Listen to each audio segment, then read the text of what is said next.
Halo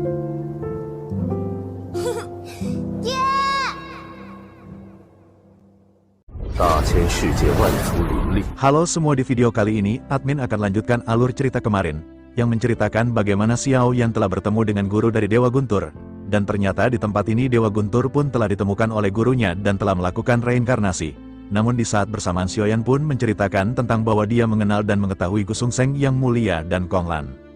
Mereka pasangan tangan di masa lalu yang sangat saling mencintai. Guru Dewa Guntur benar-benar tidak menyangka bahwa sosok di depannya mengetahui rahasia ini, karena rahasia ini tidak boleh bocor kepada siapapun. Dia pun berkata, tidak peduli siapapun dan dimanapun kamu berasal, aku akan memusnahkan kamu dan juga orang-orang yang berada di tempat ini. Setelah Leili berbicara, seluruh ladang ranjau meledak dengan guntur yang menderu. Guntur tak terhitung jumlahnya menyapu liar. Gelombang kuat memancar dari tubuh Leili, dan Xiao Yan merasakan tekanan yang sangat tidak nyaman. Ia mengerutkan kening. Mungkinkah ingatan Gusung Seng dan Kong Lan ini merupakan sebuah rahasia? Xiao Yan ingin mengetahui semuanya. Ia segera berkata, bisakah Tuan Leili mengizinkanku menjelaskannya?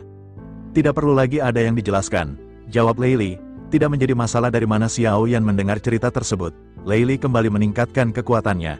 Namun, pada saat bersamaan, sebuah suara halus yang sangat lembut terdengar dari kejauhan, meminta Leili untuk menunggu sejenak. Xiao Yan langsung tertarik dengan suara itu. Leili menghentikan pergerakannya, memandang wanita yang datang perlahan dengan penuh keterkejutan. Kong Lan, kau masih terluka, kenapa kau datang ke sini? Kata Leili penuh kekhawatiran. Mendengar nama ini, Xiao Yan merasa seperti disambar petir. Ia menoleh dan melihat wajah yang memang sangat mirip dengan apa yang ada dalam ingatan yang mulia. Kong Lan mendekat, menatap Xiao Yan yang tertegun, lalu bertanya, apakah namamu Xiao Feng? Leili terdiam setelah diabaikan oleh Kong Lan, hanya bisa menatap Xiao Yan. Xiao Yan merasa bingung, namun juga ingin tahu apakah orang ini adalah Kong Lan seperti yang ada dalam ingatan yang mulia. Ia tersadar dan menjawab lembut, namaku Xiao Feng. Kong Lan, dengan mata indahnya, kembali berbicara, Xiao Feng ini benar-benar terlihat familiar. Selain itu, apakah Xiao Feng mengenal sosok Gusung Seng? Leili menatap Xiao Yan dengan serius. Bagaimanapun, Gusung Seng dan Xiao Yan berada di alam yang berbeda, dan usia mereka tidak sebanding. Leili sangat ingin tahu apa yang akan dikatakan Xiao Yan. Xiao Yan sedikit mengangguk ke arah Kong Lan. Jika aku memberitahu kalian bahwa kami saling mengenal, apakah Kong Lan akan percaya? Melihat tatapan serius Xiao Yan, Leili menegur dengan penuh keseriusan. Bagaimana mungkin itu bisa terjadi? Sebaiknya Xiao Feng jangan banyak berbicara omong kosong. Tidak menjadi masalah jika kau mengetahui nama asli dari Yang Mulia. Tetapi jika kau berkata bahwa kau mengenali Yang Mulia, itu benar-benar tidak masuk akal. Namun, Kong Lan sedikit tersenyum menatap Xiao Yan. Ia berkata, aku percaya dengan apa yang Xiao Feng katakan. Leili yang menatap keduanya, benar-benar hanya bisa terdiam. Kong Lan melanjutkan, Xiao Feng benar-benar memiliki aura yang mulia di tubuhnya. Mendengar hal tersebut, Leili memiliki sebuah spekulasi. Ia segera berkata, itu benar-benar tidak mengherankan. Ketika Yang Mulia terjatuh dan mati, ia telah menguntungkan seluruh 3000 alam. Ada banyak orang yang telah mendapatkan bantuan dari Yang Mulia, dan sepertinya semuanya telah masuk akal. Jika begitu masalahnya, mungkinkah Xiao Feng adalah sosok anak haram dari Yang Mulia? Xiao Yan menoleh dengan penuh keterkejutan. Tuan Leili, jangan terlalu banyak bercanda. Kong Lan tetap tanpa ekspresi memperhatikan Xiao Yan. Setelah beberapa saat, tatapannya melembut. Ia berkata lembut kepada Xiao Yan, mengapa Yang Mulia tidak datang dan membawaku pergi? Xiao Yan memandang Kong Lan dengan penuh keseriusan. Leili menghela napas. Ini benar-benar masalah hati dan asmara di antara kalian. Xiao Yan yang terkejut, sedikit terdiam. Setelah beberapa saat, ia berkata, mungkin ada sesuatu yang tidak bisa diungkapkan oleh Yang Mulia. Tapi meskipun begitu, Xiao Feng yakin akan ada waktu di mana Yang Mulia datang dan membawa Kong Lan. Mata Kong Lan menjadi semakin lembut. Jika begitu, maka Kong Lan akan menunggumu. Melihat Kong Lan yang dipenuhi harapan, Xiao Yan mengangguk. Ketika hendak mengatakan sesuatu, ia dihentikan oleh Leili. Leili tampaknya menyembunyikan sesuatu, mengedipkan mata ke arah Xiao Yan, sebelum akhirnya berbalik dan kembali berbicara kepada Kong Lan. Kesehatan Kong Lan masih belum pulih. Kau tidak bisa berdiri lama-lama, sebaiknya kita kembali untuk beristirahat. Xiao Yan segera menyadari sesuatu. Ia mendukung Leili dengan berkata, Xiao Feng pasti akan melakukan apa yang Yang Mulia janjikan kepada Kong Lan. Oleh karena itu, sebaiknya Kong Lan menjaga dirinya baik-baik terlebih dahulu. Kong Lan mengangguk. Leili segera mengantar Kong Lan menuju ke rumah bambu. Sementara itu, Xiao Yan keluar dari kolam guntur dan mengenakan pakaiannya. Setelah itu, ia bergegas menuju Leili, dan keduanya kembali bertemu. keduanya sama-sama terdiam hingga akhirnya Lei Li membuka perbincangan. Sepertinya identitas Xiao Feng ini tidaklah sederhana. Selain itu, aku ingin bertanya, mungkinkah Xiao Feng ini adalah reinkarnasi yang mulia? Xiao Yan hanya tersenyum tipis dan tidak lagi menutupi semuanya. Lei Li mengangguk dan melanjutkan, sepertinya yang mulia masih belum berhasil. Tujuannya benar-benar belum tercapai untuk menyelamatkan dunia, dan semuanya pada saat ini tampaknya masih terus berjalan. Xiao Yan menghela napas dan menggelengkan kepalanya. Sesungguhnya, aku hanya ingin melindungi orang-orang yang kusayangi. Namun sepertinya, setelah menempuh banyak perjalanan, aku juga menyadari bahwa semuanya akan berujung dengan menyelamatkan orang-orang di 3000 alam. Lei Li sedikit mengangguk dan mengerti maksud Xiao Yan.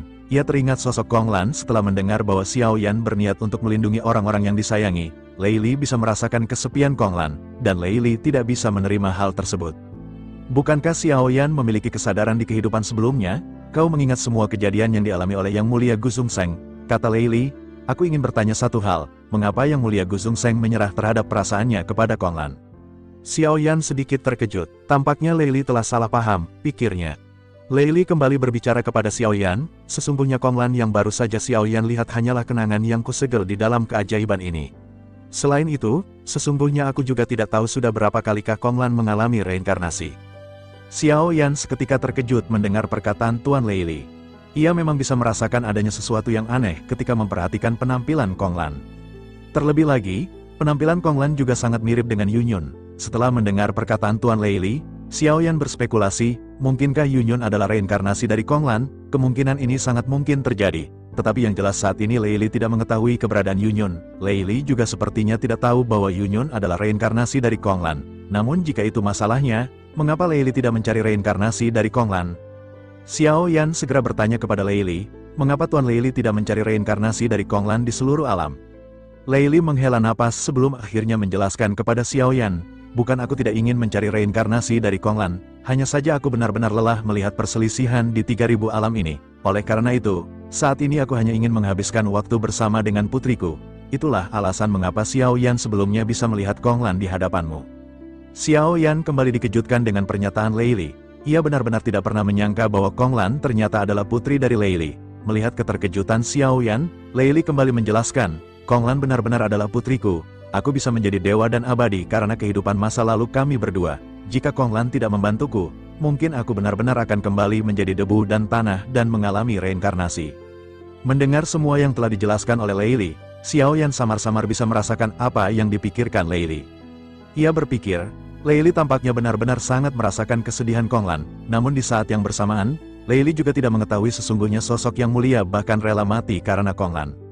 Ketika Kong Lan meninggal untuk pertama kalinya, Kong Lan memberikan darah keabadian kepada Yang Mulia. Yang Mulia terus menjalani hidupnya di tengah-tengah kesepian hingga pada akhirnya ia memutuskan untuk bunuh diri. Yang Mulia benar-benar merasa sangat kesepian karena tidak adanya Kong Lan di sampingnya. Xiao Yan tentu saja juga bisa merasakan perasaan yang dialami oleh sosok Yang Mulia. Akhirnya, memikirkan hal ini, Xiao Yan segera berbicara kepada Tuan Lei Li. Aku juga bisa merasakan ingatan Yang Mulia dan aku mengetahui perasaannya.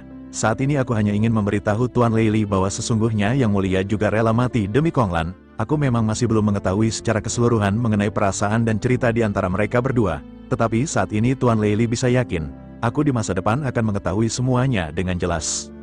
Lei Li menghela napas, namun ekspresinya tidak lagi terlihat muram. Akhirnya, merasa semuanya telah bisa diperbincangkan, keduanya menghela napas lega, keduanya memutuskan berbincang-bincang santai sejenak setelah bahasan berat mengenai Yang Mulia dan Kong Lan. Tidak jauh dari ladang ranjau, banyak pasukan telah tiba. Tempat ini merupakan pusat keajaiban, dan di sisi aliansi Dosian, 3 tim yang sebelumnya berpisah telah berkumpul. Ada lebih dari 3000 orang, dan kekuatan ini benar-benar terlihat sangat perkasa. Leng Huai, yang memimpin pasukan ini, juga berada di antara kerumunan. Ia menoleh ke kanan dan ke kiri, hanya melihat sosok Bailing tanpa melihat adanya sosok Xiao Feng. Leng Huai mengerutkan kening sebelum akhirnya bertanya kepada Bailing, di mana Yang Mulia Xiao Feng? Bailing menangkupkan tangannya dan menjelaskan bahwa Xiao Feng pergi sementara waktu. Ada sesuatu yang penting untuk dilakukan oleh Yang Mulia Xiao Feng, dan ia akan menyusul sebentar lagi. Mendengar perkataan Bailing, Leng Huai seketika berteriak dengan marah. Apakah urusan tersebut benar-benar sangat penting? Dia tidak bisa menentukan prioritasnya, dan bagaimana mungkin dia bisa mengabaikan perintahku? Sebaiknya Yang Mulia Bailing segera mengirim pesan kepada Yang Mulia Xiao Feng untuk memintanya segera kembali ke tim. Jika tidak, dia akan dihukum berat atas pemberontakannya kepadaku. Setelah berbicara, momentum Leng Huai menyebar ke segala arah. Leng Huai telah mengetahui reputasi Xiao Feng. Kepemimpinan Xiao Feng sebelumnya telah menarik banyak perhatian orang-orang dari aliansi Dosian. Hal itu pada akhirnya membuat Leng Huai sangat tidak senang terhadap Xiao Feng. Mendengar nada bicara Leng Huai, Bailing juga merasa sangat tidak senang. Bailing akhirnya berkata kepada Leng Huai, "Aku pikir Yang Mulia Xiao Feng telah membuat keputusannya sendiri. Selain itu, bahkan jika Yang Mulia Xiao Feng tidak kembali ke tim, aku khawatir aliansi Dosian juga tidak akan menghukumnya dengan berat." Leng Huai seketika kembali menoleh dengan marah ke arah Bailing yang terlihat condong ke arah Yang Mulia Xiao Feng. Akhirnya, ia kembali berteriak, "Apakah Bailing juga ingin melakukan pemberontakan? Aku adalah pemimpin tim kali ini. Oleh karena itu kalian semua harus mematuhi perintahku. Aku tidak ingin berdiskusi dengan Bailing, dan Bailing harus segera melakukan apa yang kuperintahkan kepadanya." Mendengar hal tersebut, Bailing tertegun sejenak dan benar-benar sudah tidak tahan lagi. Meskipun Leng Huai adalah Yang Mulia Surga ke-6 dan Bailing Yang Mulia Surga ke-7, jika membandingkan kekuatan di antara keduanya, jarak mereka tidak terlalu jauh. Terlebih lagi, mereka juga berada di luar aliansi Dosian, dan Bailing bisa berurusan dengan Leng Huai. Namun, bersamaan dengan Bailing yang hendak marah, Jie segera menarik lengan Bailing. Jie segera berkata kepada Leng Huai, "Kami akan melakukan apa yang diperintahkan oleh Yang Mulia Leng Huai." Setelah berbicara, Jie segera menarik Bailing yang menatap tajam ke arah Leng Huai. Setelah itu, Bailing menekan emosinya dan pada saat itu, segel di tangannya seketika berubah. Bailing segera mengeluarkan perintah pemanggilan kepada Xiao Yan. Bailing menyampaikan pesan, "Yang Mulia Xiao Feng dipanggil oleh Yang Mulia Leng Huai." Yang Mulia Leng Huai berkata jika Yang Mulia Xiao Feng tidak kembali, maka dia akan dihukum dengan berat.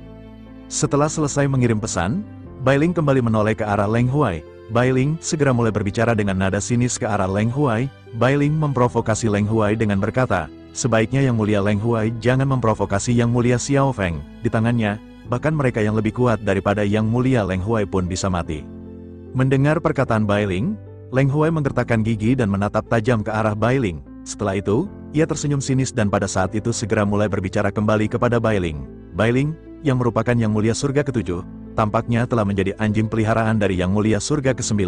Aku ingin tahu, apakah manfaat yang telah didapatkan oleh Bailing dari Yang Mulia Xiao Feng?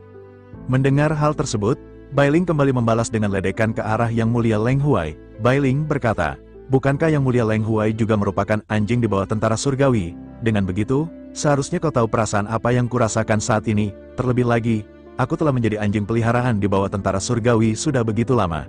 Dengan begitu, seharusnya kau benar-benar tahu perasaan ini lebih baik dariku." Leng Huai sedikit terkejut mendengar Bailing yang benar-benar berani berbicara seperti itu. Tetapi meskipun begitu, Leng Huai pada saat itu masih kembali tersenyum dan mulai berbicara kepada Bailing. Leng Huai berkata, "Xiao Feng hanyalah seorang dogat bintang 2. Jika Bailing membandingkannya dengan para prajurit tentara surgawi, tentu saja hal tersebut benar-benar sebagai langit dan bumi." Mendengar perkataan Leng Huai, Bailing tidak gentar dan masih meledek ke arah Leng Huai. Ia berkata, "Yang Mulia Xiao Feng telah menebus dogat bintang 3. Terlebih lagi, tingkat pertumbuhannya juga sangat cepat. Secara alami, dengan bakat Bailing maupun bakat dari Yang Mulia Leng Huai, mereka berdua tidak akan bisa dibandingkan dengan Yang Mulia Xiao Feng. Oleh karena itu, Bailing menyarankan Yang Mulia Leng Huai untuk tidak berurusan dengan Yang Mulia Xiao Feng." Mendengar perkataan Bailing, akhirnya Leng Huai tidak bisa lagi menahan senyumnya. Ia menggertakkan gigi dan berkata, "Itu benar-benar sangat bagus.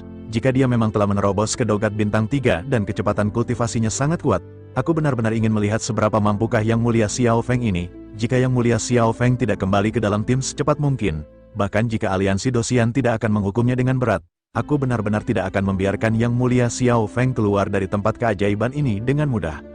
Setelah berbicara, ia akhirnya melambaikan tangannya dan pada saat itu segera menoleh ke arah semua orang.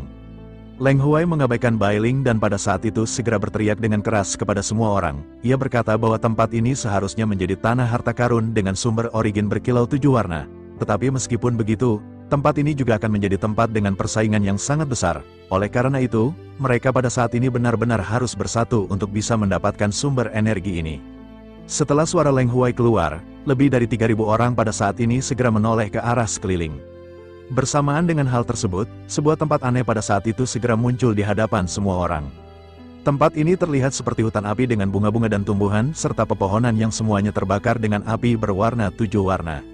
Api ini menerangi seluruh langit menjadi 7 warna dan jika dilihat-lihat api ini benar-benar memancarkan cahaya yang sangat menyilaukan. Namun meskipun begitu, pada saat ini terlihat masih ada pembatasan yang menghalangi lautan api dengan tempat orang-orang berada. Namun, seiring berjalannya waktu, tampaknya pada saat ini lapisan penghalang mulai menipis. Leng Huai juga pada saat ini menyipitkan matanya ketika melihat ke hutan api dan ia merasa sedikit bingung di dalam hatinya.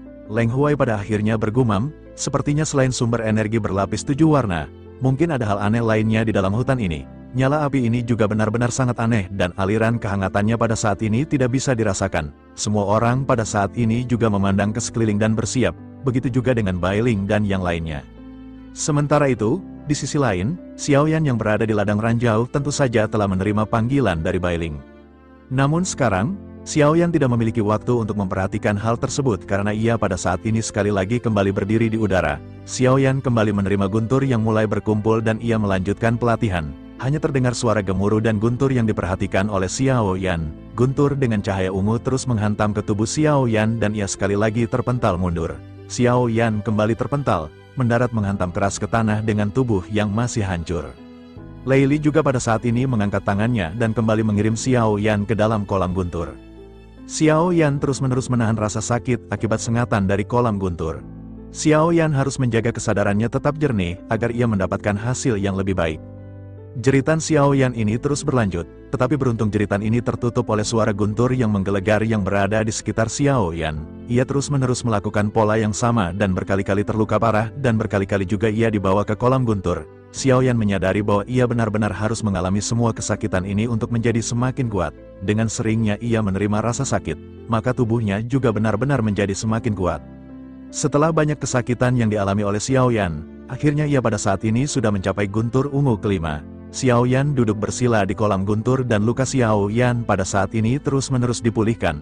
Lei Li juga pada saat ini berdiri di samping Xiaoyan dengan tangan di belakang punggungnya. Melihat Xiaoyan yang memiliki ketekunan yang sangat kuat, akhirnya Lei Li segera kembali bertanya kepada Xiaoyan, apakah menurut Xiaoyan rasa sakit seperti ini sepadan? Xiaoyan memaksakan senyumnya di tengah kesakitan dan ia hanya bisa mengangguk. Namun karena perbincangan telah dibuka, Xiaoyan berinisiatif untuk menggunakan kesempatan ini bertanya lebih jauh kepada Lei Li. Apakah selain dari sumber energi berkilau 7 warna, ada juga keajaiban lain di tempat ini? Lei Li seketika berhenti dan menoleh sedikit melihat ke arah kejauhan. Samar-samar seseorang akan bisa melihat langit berwarna-warni dan pada saat itu Lei Li segera kembali menjelaskan kepada Xiaoyan.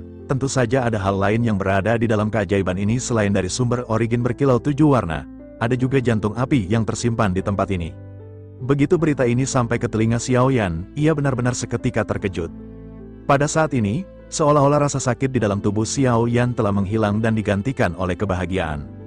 Jika aku bisa menemukan satu lagi jantung api, maka kekuatanku akan kembali meningkat.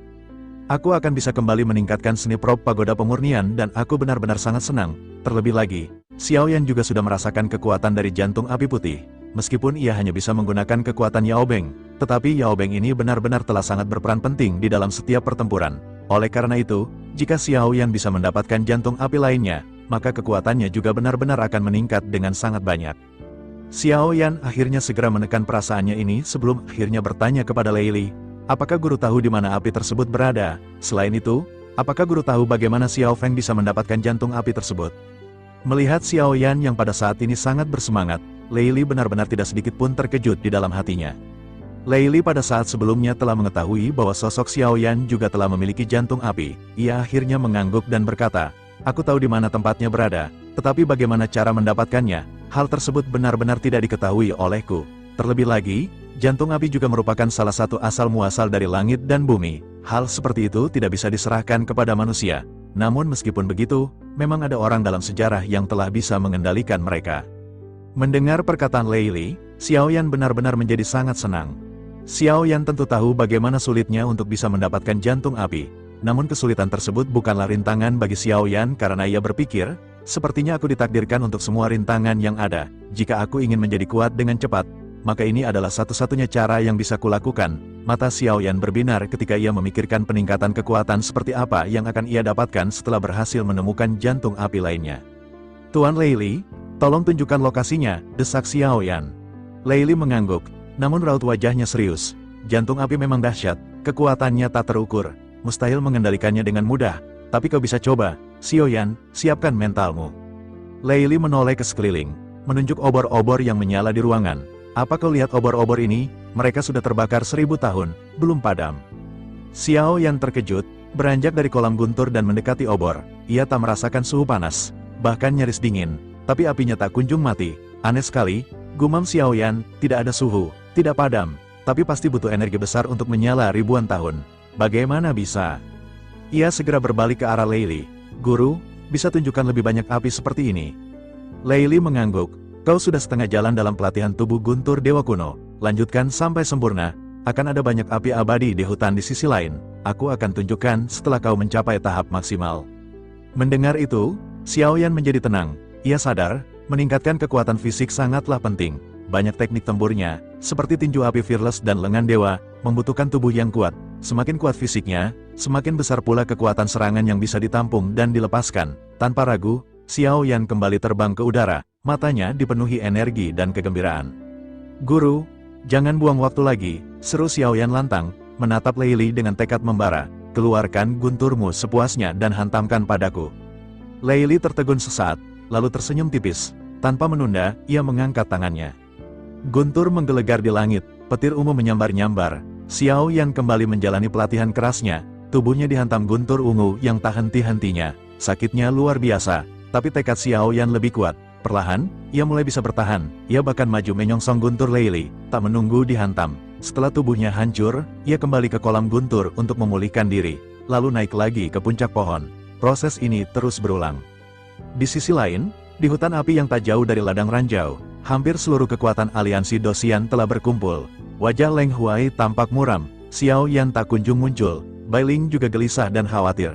Seiring waktu, pembatas di hutan api semakin melemah, dan nyala api meredup. Semua orang bersiap menunggu waktu yang tepat untuk masuk. Ribuan orang lainnya juga terlihat tak jauh dari aliansi Dosian. Mereka mengenakan jubah merah menyala dengan tulisan "Api" di dada, memancarkan aura keagungan yang khas. Mereka adalah anggota klan Dewa Api kuno, salah satu dari alam superior. Sepertinya berita itu benar, kata salah seorang dari mereka, tapi masih terlalu dini. Nyala api seperti ini tidak aneh, kemungkinan jantung api tidak terlalu tinggi. Yang lain menimpali, jika melihat kekuatannya, sepertinya mirip dengan jantung api abadi peringkat ketiga dalam daftar jantung api agung. Kerumunan terkejut. Kalau begitu, klan Dewa Api kuno akan punya jantung api kedua, kekuatan kita akan meningkat pesat, kegembiraan melingkupi mereka. Di tengah perbincangan, tiba-tiba muncul banyak sosok kuat dari dalam hutan, diikuti binatang-binatang ajaib. Jika Xiao Yan ada di sana, ia pasti akan mengenali dua pemimpin kelompok itu, Zhu Di dan Raja Sisik Naga. Pemimpin tim Dewa Laut, Raja Sisik Naga duduk di atas harimau raksasa, diikuti monster macan, tutul dan lainnya. Zhu Di dan Raja Sisik Naga berbincang sambil mendekati pembatas. Aura Raja Sisik Naga telah berubah drastis sejak kekalahan di bintang Hongmeng. Dulu ia hanya Dosian bintang 6, kini telah menembus level Dogat. Zhu Di juga meningkat, mencapai Dosian bintang 6, berkat setetes esensi darah dari Raja Sisik Naga. Garis keturunan Dewa Laut mereka, yang sebelumnya tipis, kini menguat, membuat mereka sangat menghormati Raja Sisik Naga. Zhu Di melihat orang-orang aliansi Dosian, itu mereka, kudengar banyak yang mulia datang kali ini. Mata Raja Sisik Naga memerah mendengar nama aliansi Dosian. Jangan gegabah, tegur Zhu Di, kekuatan mereka sangat kuat, terlalu dini untuk balas dendam. Raja Sisik Naga terdiam, menatap tajam ke arah aliansi Dosian. Ia memang temperamental, tapi tidak bodoh. Ia tahu mereka belum sanggup bersaing. Ia menghela napas. Jangan khawatir, Zhu Di, selama aku hidup, balas dendam ini akan terjadi cepat atau lambat. Aku punya firasat, bocah Xiao Yan itu masih hidup. Mustahil ia mati semudah itu. Kita hanya perlu menunggu. Zhu Di mengangguk setuju. Tiba-tiba, suara keras menggelegar, pembatas telah menghilang. Semua pasukan yang menunggu lama menjadi gelisah. Mereka bergegas menuju hutan api yang luas. Bai Ling masih menoleh ke belakang, mencari Xiao Yan, tapi tak ada tanda-tanda, tidak ada pesan. Kegelisahannya semakin menjadi. Leng Huai menatap Bai Ling, senyum sinis tersungging di bibirnya. Sepertinya Xiao Feng mati di luar dan tak akan kembali. Ia lalu berteriak kepada pasukannya, "Satukan tim, bersiaplah." Ia melambaikan tangan, dan semua orang bergegas masuk ke dalam hutan. Begitu masuk, mereka terkejut.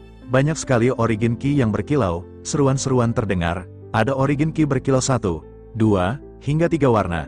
Meskipun tak ada yang 4 warna ke atas, semua orang senang mengumpulkannya sebelum masuk lebih dalam. Namun, semakin dalam, suhu api semakin tinggi. Jeritan terdengar dari prajurit di depan yang terbakar api aneh. Api itu tidak membakar langsung, melainkan secara bertahap, seolah tertanam di jantung. lalu keluar dari pori-pori kulit. Getaran melanda semua orang, rasa sakitnya pasti sangat kuat. Hanya yang kuat yang berani maju, yang lemah dikumpulkan di bagian terluar untuk mengumpulkan energi. Leng Huai memimpin belasan dogat bintang 2 ke atas masuk lebih dalam. Sumber energi berkilau semakin banyak, dengan warna yang lebih tinggi, 4, 5, bahkan 6 warna. Kegembiraan kembali melanda, namun, kepala-kepala mulai muncul dari kedalaman hutan. Mereka adalah binatang ajaib yang tubuhnya diselimuti api. Kekuatan mereka tak bisa diremehkan, semua orang harus berhati-hati. Kecepatan mereka melambat, terpaksa bertempur melawan monster-monster kuat ini, tak butuh waktu lama, suara pertarungan bergema di seluruh hutan api. Sementara itu, Xiao Yan masih terus melatih tubuh guntur dewa kuno. Ia menggertakkan gigi menahan guntur ungu yang kuat. Kali ini, tak ada lagi lubang berdarah di tubuhnya, hanya rasa sakit yang membuatnya mengerutkan dahi. Lei Li menyipitkan mata menatap Xiao Yan. Ia merasa kesuksesan Xiao Yan sudah dekat. Ia menghela napas. Jika kau bisa menahan guntur ungu sepenuhnya, maka kau berhasil mengolah tubuh guntur dewa kuno. Xiao Yan terus menggertakkan gigi, menstabilkan kekuatan guntur di tubuhnya. Rasa sakit di wajahnya berangsur-angsur memudar. Ia membuka lengan, petir tak terhitung jumlahnya melonjak dari langit ke tubuhnya. Xiao Yan menghela napas panjang, tubuh guntur dewa kuno akhirnya selesai. Tiba-tiba, sebuah tubuh melesat ke arahnya. Xiao Yan menyadarinya dan menoleh, melihat tinju kecil melesat. Ia tersenyum tipis. Itu Lamire. Lamire membawa tinju berlapis guntur ke arah wajah Xiao Yan. Xiao Yan melambaikan tangan, kekuatan guntur Lamire menghilang. Ia menggenggam lengan Lamire, menahannya. Lamire mengerutkan kening. Apa kau juga murid paman aneh itu? Xiao Yan tersenyum tipis, lalu menggeleng. Lamire berteriak, pembohong, kalau bukan, bagaimana bisa punya tubuh guntur dewa kuno? Lamire marah dan berusaha melepaskan diri. Xiao Yan tersenyum, mau tak mau melepaskannya. Ia hanya bisa melihat Lamire, reinkarnasi gurunya, Dewa Guntur, pergi ke dalam hutan. Xiao Yan menghela napas, menggelengkan kepala, lalu menoleh ke Lei Li. Ada pertanyaan di benaknya. Ia mengerutkan kening. Apa tidak ada cara lain untuk mengatasi energi iblis di tubuh guru? Lei Li menghela napas dan menggeleng. Sebenarnya ada satu metode lagi. Energi iblis itu seperti racun di tubuh, butuh api untuk menghancurkannya. Tapi energi beracun di tubuh Lamire sudah berakar kuat di sumsum tulangnya. Jika dipaksa dihilangkan dengan api, risikonya sangat tinggi. Xiao Yan merenung, mengangguk. Jika api bisa menghilangkannya, sepertinya ide yang bagus. Kita bisa coba. Tapi api biasa tidak akan berhasil jika sudah tertanam di sumsum tulang. Bagaimana jika kita pakai api dari jantung api? Lei Li mengerutkan kening, menghela napas lagi. Xiao Yan punya keyakinan. Ia teringat saat menggunakan api surgawi untuk menekan racun di tubuh dokter peri kecil. Hanya saja, kali ini level penggunaan apinya jauh lebih tinggi. Untungnya ia punya jantung api putih di tubuhnya. Tapi ia tak yakin apakah jantung api putihnya punya kemampuan itu. Lei Li mulai berbicara setelah merenung. Mungkin kita bisa mencoba benda aneh seperti jantung api. Tapi jantung api adalah asal mula dunia, tidak mudah mendapatkannya. Bahkan yang mulia pun tak berani mengklaim bisa mengendalikannya sesuka hati. Xiao Yan tersenyum, sebenarnya, itu bukan hal yang mustahil. Lei Li menoleh kaget, berpikir Xiao Yan banyak omong kosong. Kau punya api kuat, tapi tidak akan cukup. Meskipun kau berlatih jalan api, dan jantung api mungkin impian utamamu, tapi mustahil dikendalikan. Bahkan jika ditemukan dan dikendalikan, prosesnya sulit dan butuh waktu lama. Hanya segelintir orang di 3000 alam yang punya jantung api. Aku belum pernah melihatnya seumur hidupku. Xiao Yan masih tersenyum, sedikit menghela napas. Tanpa basa-basi, ia menutup mata. Saat ia membukanya, lingkaran cahaya muncul di matanya. Yao Beng, teriaknya. Ia mengendalikan kekuatan Yao Beng seminimal mungkin. Dengan kekuatan Lei Li, Yao Beng hanya akan membuatnya linglung sesaat. Namun, baru kali ini seluruh tubuh Lei Li terasa terpisah antara jiwa dan fisiknya. Tak butuh waktu lama bagi Lei Li untuk sadar. Matanya langsung tertuju pada Xiao Yan. Ia memperhatikan aura di mata Xiao Yan. Apa yang kau lakukan? Xiao Yan menjawab, ini jantung api peringkat ke-6, Bayan, atau jantung api putih. Mata Lei Li membelalak, dipenuhi ketidakpercayaan. Sebelumnya ia memang mendeteksi kekuatan api yang sangat kuat di tubuh Xiao Yan, tapi ia pikir itu tidak mungkin jantung api. Kini, dengan penuh ketidakpercayaan, Lei Li tahu api di tubuh Xiao Yan adalah jantung api. Bagaimana mungkin? Gumam Lei Li dalam kebingungannya. Xiao Yan hanya tersenyum. Lei Li tersadar, luar biasa, selain kau, mungkin hanya klan Dewa Api kuno yang punya jantung api, tapi mereka mengendalikannya untuk orang banyak, sementara kau menguasainya sendiri. Kau benar-benar putra takdir, seseorang yang luar biasa. Namun, lanjut Lei Li, meskipun kau punya jantung api, jika ingin membantu Lamire mengusir energi iblis, kemungkinannya ada. Tapi energi guntur di tubuhnya telah menembus tulangnya. Jika dipaksa, nyawa Lamire akan terancam. Kita harus meningkatkan peluang keberhasilan. Kita butuh sesuatu yang bisa melindungi jiwanya dan memberinya energi yang cukup dalam waktu singkat. Xiao Yan mengangguk. Benar, kemungkinan gagal masih sangat tinggi, dan cara spesifiknya belum diketahui. Kalau begitu, sepertinya yang terbaik adalah mendapatkan jantung api lainnya. Dengan 2 jantung api, peluangnya akan lebih tinggi. Xiao Yan bertanya pada Lei Li, guru tahu ini jantung api peringkat berapa? Lei Li merenung, aku tidak tahu banyak tentang jantung api, tapi namanya seharusnya api keabadian. Mata Xiao Yan berbinar lagi, mungkin jantung api ini bisa membantu guru. Lei Li tertegun, menatap Xiao Yan aneh, kau sudah punya jantung api, masih mau yang lain?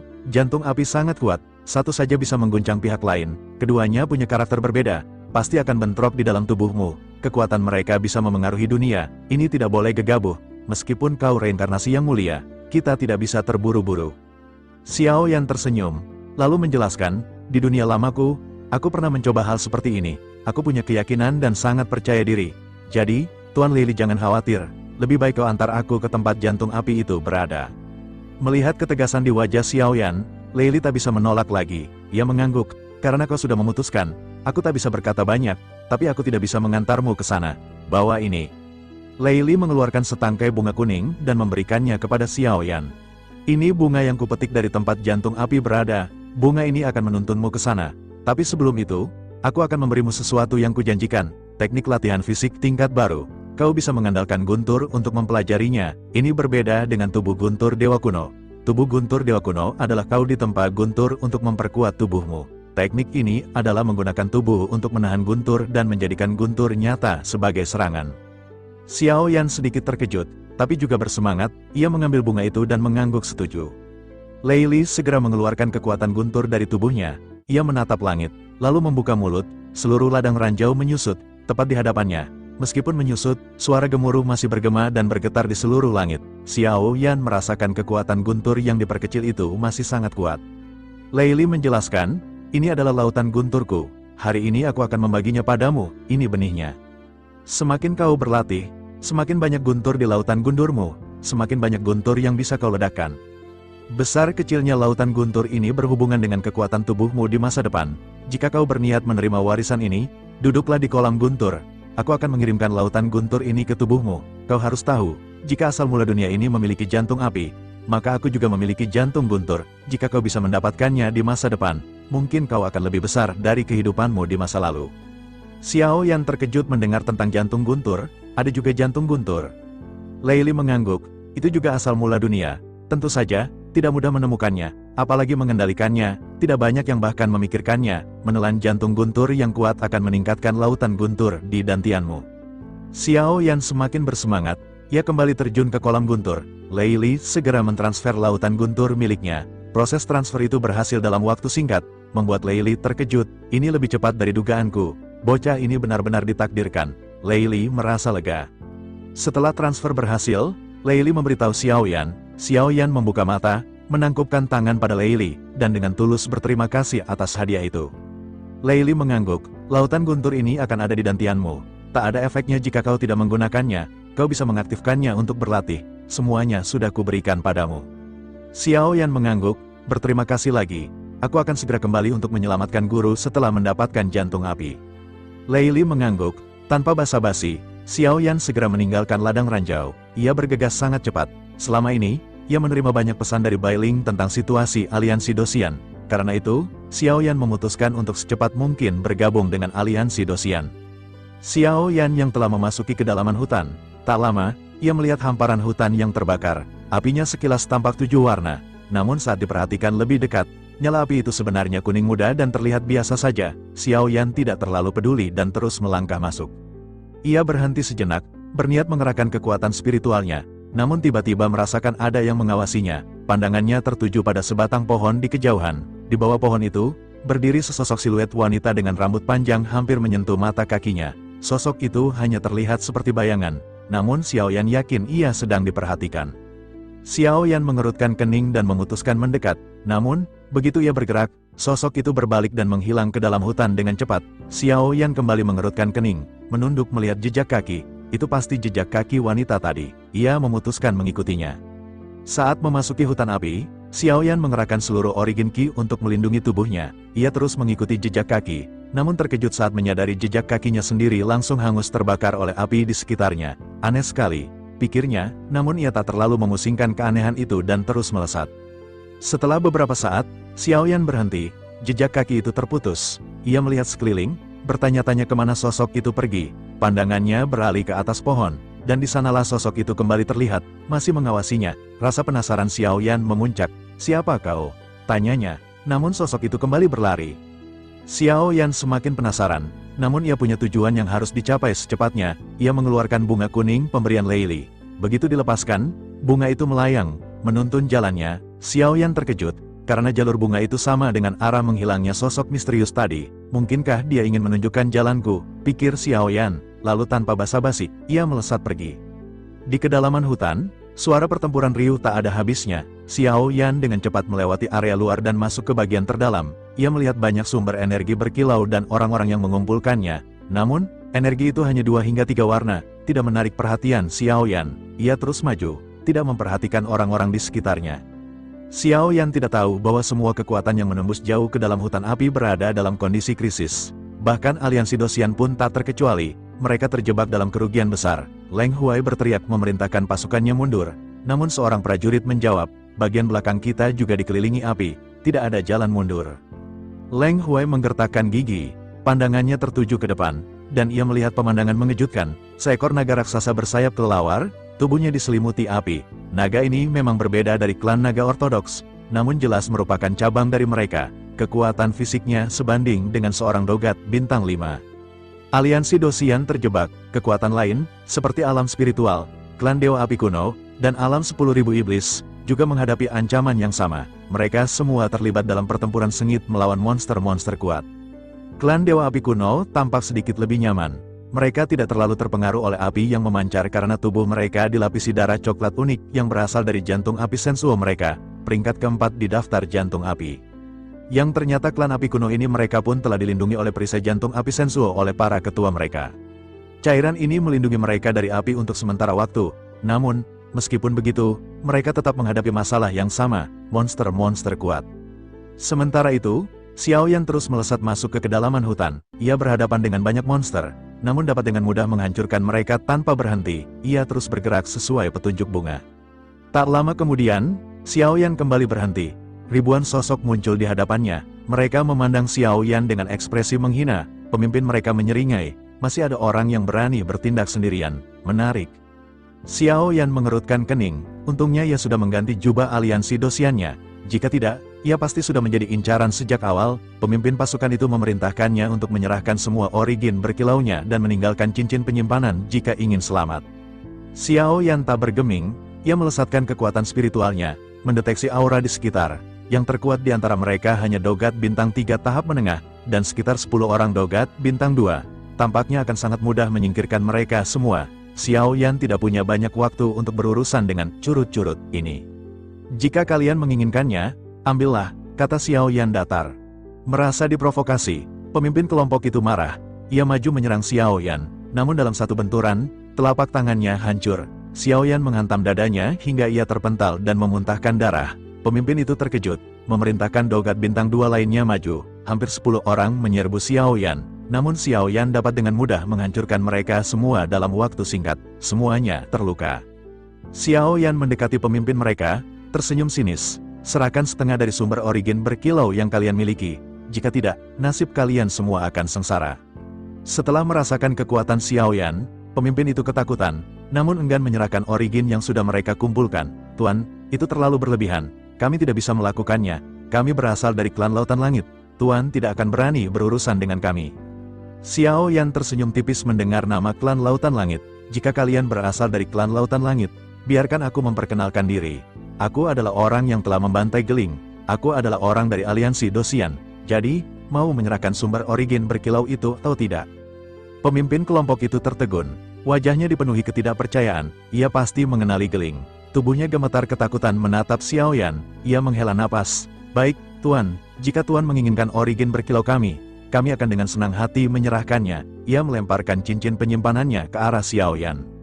Xiaoyan menerima cincin itu, memeriksa isinya dengan kekuatan spiritual, lalu menangkupkan tangan, mengucapkan terima kasih. Tanpa basa-basi, ia melesat pergi. Begitu Xiao Yan menghilang, pemimpin kelompok itu mengubah segel tangannya. Ia mengirimkan transmisi suara kepada anggota lain, memberitahu Gewen Rui bahwa mereka telah menemukan pembantai geling dan telah memasang pelacak di cincin penyimpanan. Pastikan untuk menghabisinya, pesannya. Setelah itu, kelompok mereka segera bergegas ke arah yang berlawanan dengan Xiao Yan. Yang ternyata masih ada sosok kuat dari alam laut atas yang tentu saja dia mengincar Xiao Yan karena telah menghabisi bawahannya.